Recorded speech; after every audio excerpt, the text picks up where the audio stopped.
তায়েফে নবীজি সাল্লাল্লাহু আলাইহি সাল্লামকে কাফেররা যেই স্থানে রক্তাক্ত করেছিল সেই স্থানে আছি, যে বয়ান করে আমিও অনেক কেঁদেছি এবং যে বয়ান শুনে অনেক শ্রোতারা কেঁদেছেন। আজকে সেখানে এসেছি। এটা হচ্ছে মসজিদুর রাসূল সাল্লাল্লাহু আলাইহি ওয়াসাল্লাম। আসলে একটা আবেগঘন মুহূর্ত এই জায়গাটাতে। বাংলাদেশে অনেক মাহফিলে ময়দানে আমরা এই তায়েফের বিষয়ে বয়ান করেছি, যেখানে নবীজি সাল্লাল্লাহু আলাইহি সাল্লামকে পাথরের আঘাতে রক্তাক্ত করেছিল। এই সেই জায়গাটা, এটাই সেই মসজিদুর রাসূল সাল্লাল্লাহু আলাইহি ওয়াসাল্লাম।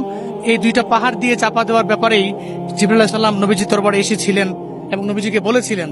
এখানে অনেক বেশি সময় থাকা যায় না, আমাদের এই পুলিশ ভাই আমাদেরকে হেল্প করেছেন, এই কারণে আমরা এটা দেখতে পেলাম এবং আপনাদেরকেও দেখালাম। আলহামদুলিল্লাহ।